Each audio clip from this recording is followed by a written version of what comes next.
అండి. నా పేరు నాగమణి. నేను అమ్మా నాన్న అనాథాశ్రమంలో సేవ చేస్తున్నాను. అయితే మాకు మే నెల 19వ తారీఖున చౌటపల్లి బస్టాండ్ దగ్గర నుంచి మాకు పక్కన షాపుల వాళ్ళు కాల్ చేసి చెప్పారండి. ఆమె ఒక లేడీస్ ఇట్లా రోడ్డు మీద కూర్చొని ఉంది, ఇక్కడ వెహికల్స్ తిరుగుతున్నాయి అటు ఇటు, తనకి బట్టలు కూడా సరిగ్గా లేవు, మీరు రండి అని మా సార్ వాళ్ళు ఫోన్ చేస్తే మేము మా వెహికల్ వేసుకొని వెళ్ళాము.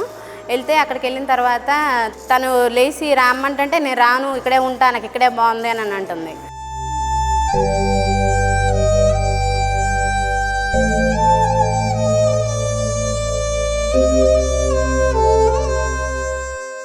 మా రానన్నా కానీ బలవంతంగా మా సిబ్బంది మేము వెళ్ళి ఆమెను తీసుకొని మా ఆశ్రమానికి తీసుకొని వచ్చేసాం.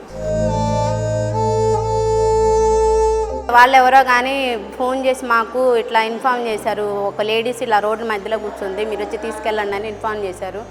ఎవరో కానీ మంచి మనసు ఉన్నవాళ్ళు, అటువంటి వాళ్ళు కూడా ఉన్నారు. వాళ్ళకి ధన్యవాదాలండి.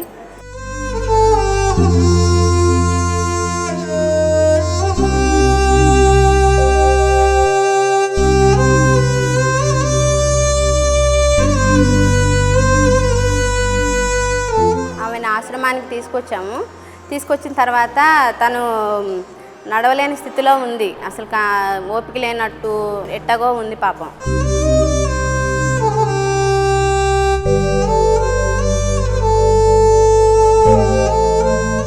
తన్ని వీల్ చైర్లో తీసుకొని మేము పైకి తీసుకొచ్చి మా లేడీస్ రూమ్లోకి తీసుకొచ్చేసి ఆమెకి జుట్టు తీయించి, అంటే మా బట్టలన్నీ మురికిగా ఉన్నాయి, జుట్టు అంతా ఎలాగో స్మెల్ వస్తుంది.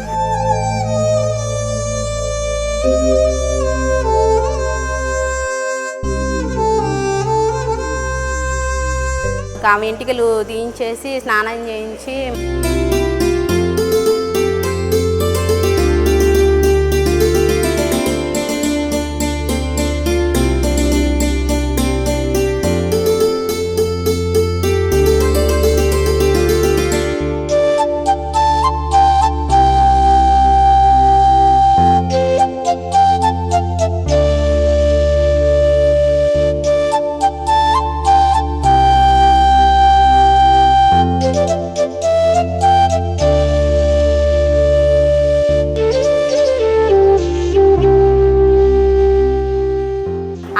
ఆకలి అని అడుగుతుంది. ఆ టైంలో ఆకలి, మంచినీళ్ళు, ఆకలి అని అడుగుతుంది. ఫుడ్ భోజనం పెట్టి వాటర్ ఇచ్చి ఆమెకి కొంచెం మంచిగా అయిన తర్వాత పైన హాస్పిటల్కి తీసుకెళ్ళామండి. మేము తీసుకెళ్ళిన తర్వాత తను బాగా వీక్గా ఉంది, బీపీ డౌన్ ఉంది, నీరసంగా ఉందని మా డాక్టర్లు నర్సులు వాళ్ళకి అమ్మకి సెలైన్ అవి ఇవి పెట్టించారు.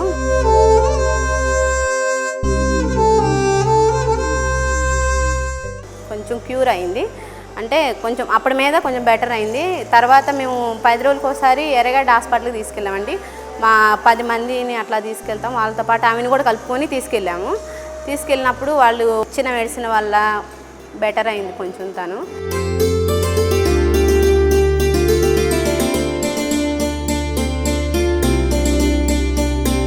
ఇట్లా ఎర్రగడ్డ హాస్పిటల్కి తీసుకెళ్ళటం మూలన వాళ్ళు డాక్టర్లు చెప్పారు 3 నెలలు మెడిసిన్ వాడితే తను మంచిగా అవుతుందమ్మా అని. 10 రోజులకు ఒకసారి మేము తీసుకెళ్ళి మెడిసిన్ వాడామండి. వాడిన తర్వాత నా పేరు బుచ్చమ్మ, మాది శంషాబాద్ అని తన అడ్రస్ చెప్తుంది. మా తమ్ముడు పళ్ళ మార్కెట్లో ఉంటాడు, నన్ను తీసుకెళ్ళండి పంపించండి అని అడుగుతుంటే తన అడ్రస్ చెప్తుందని మా శంకర్ గురూజీతో చెప్తే మా శంకర్ గురూజీ అన్నారు తను తీసుకెళ్ళి వాళ్ళ ఫ్యామిలీ వాళ్ళకి అప్పచెప్పేసి రమ్మన్నారు.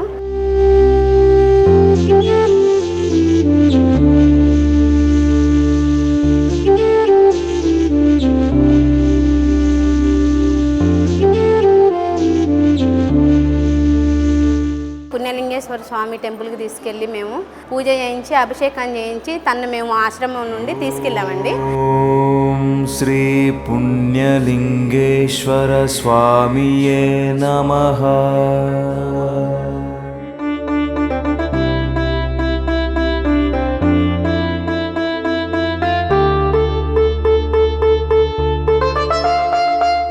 తను ప్రతి ఒక్క ఊరికి అడుగుతున్నా మేము, ఎక్కడ ఇదే ఊరు అంటే తనకి తెలవట్లేదు.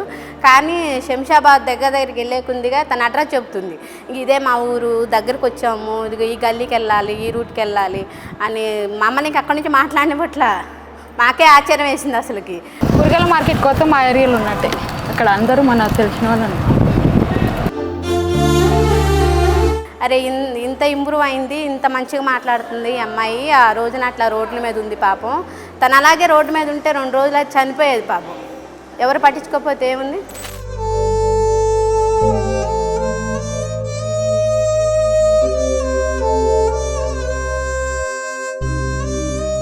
మంచిగా చెప్తుంది మాకు, ఇంక మాతో మాట్లాడేవట్లా. ఇంక అటు పోవాలన్నా, ఈ గల్లీకి పోవాలి, ఈ ఆటో ఎక్కాలి అని మాకు చాలా మంచిగా చెప్పింది. మాకు మంచి సంతోషం అనిపించింది తన చూస్తే. తీరా ఆడికి వెళ్ళిన తర్వాత వాళ్ళ గల్లీకి వాళ్ళ ఇంటి దగ్గరికి తీసుకెళ్ళిపోయింది అసలుకి. రైల్వే గేట్ ఉంటుంది, ఆ గేట్ దాటాలి, చూపిస్తాం. సరే ఇదే ఈ రోడ్లో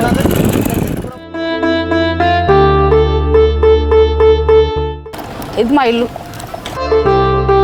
ఇంటికి తీసుకెళ్ళిన తర్వాత పక్కన వాళ్ళని, అక్క మా వాళ్ళు ఎక్కడికి వెళ్ళారు అని అడగటం స్టార్ట్ చేసింది. మా ఇల్లు లేదు, ఎట్లా ఏమైంది అని అంటే, వాళ్ళు మీరు ఇల్లు కట్టుకోవడానికి తను తీసేశారమ్మా, వాళ్ళు వేరే చోట కిరాయికి ఉంటున్నారని వాళ్ళు చెప్పారు.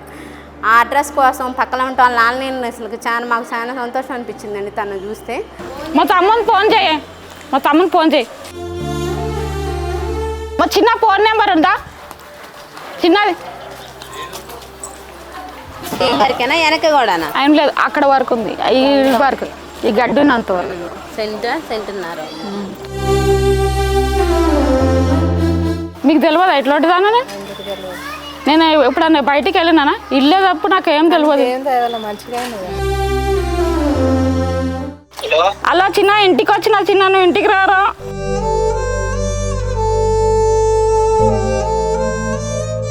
వాళ్ళ తమ్ముడు ఫోన్ చేసిన తర్వాత వాళ్ళ తమ్ముడు కూడా అసలు చాలా హ్యాపీగా వచ్చాడండి, పరిగెత్తుకుంటూ వచ్చాడు అసలుకి. ఇటు నుంచి వాళ్ళ చెల్లెలు వచ్చింది, వాళ్ళ చెల్లెలకి ఆమె పక్కన వాళ్ళు ఫోన్ చేశారంట. అసలు వాళ్ళు అట్ట వచ్చి వాళ్ళ అక్కని తీసుకొని సంతోషపడుతుంటే మాకు చాలా హ్యాపీగా అనిపించింది. మేము మంచి పని చేసాము, తీసుకెళ్ళి వాళ్ళ ఫ్యామిలీ వాళ్ళకి అప్పచెప్పాము. తను 4-5 నెలలు పైన అవుతుందంట బయటకు వచ్చేసి.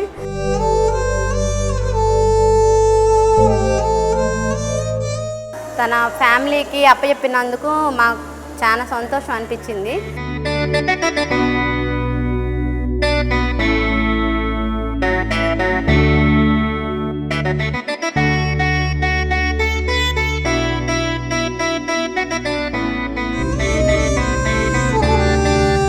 నాకు పిలిచొస్తే నాకు కుట్లు పడినమ్మ, నా పని భారీగో, మా పరిస్థితి ఇల్లు ఉంది, నాకు ఎవరు దిక్కులేరు. వాళ్ళ అత్తగారు పట్టించుక మెయిన్ పాయింట్ అసలైంది అది. 3 ఆడపిల్లలు, మా తమ్ముడు నడుపుతున్న మమ్మల్ని. మాకు అత్తగారు ఎవరు చక్కగా దొరకలేదు.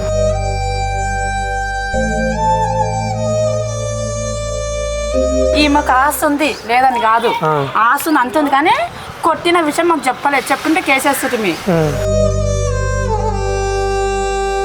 అదే ఒకసారి ఆయనకు ఫోన్ చేసి పిలిపించిన తర్వాత ఆయన హుషారు లేరు సార్.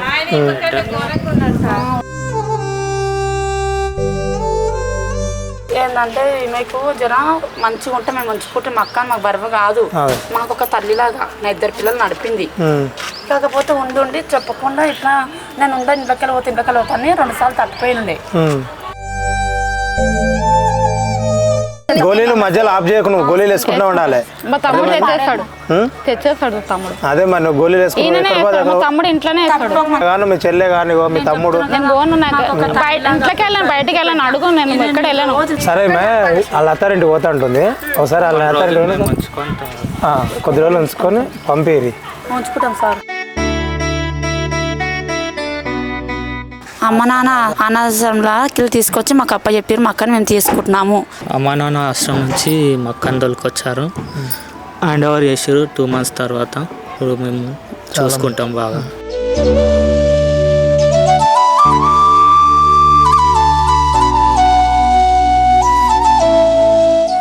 ఇకనైనా కానీ తన ఫ్యామిలీతో ఉండాలని ఆ భగవంతుని కోరుకుంటున్నాను.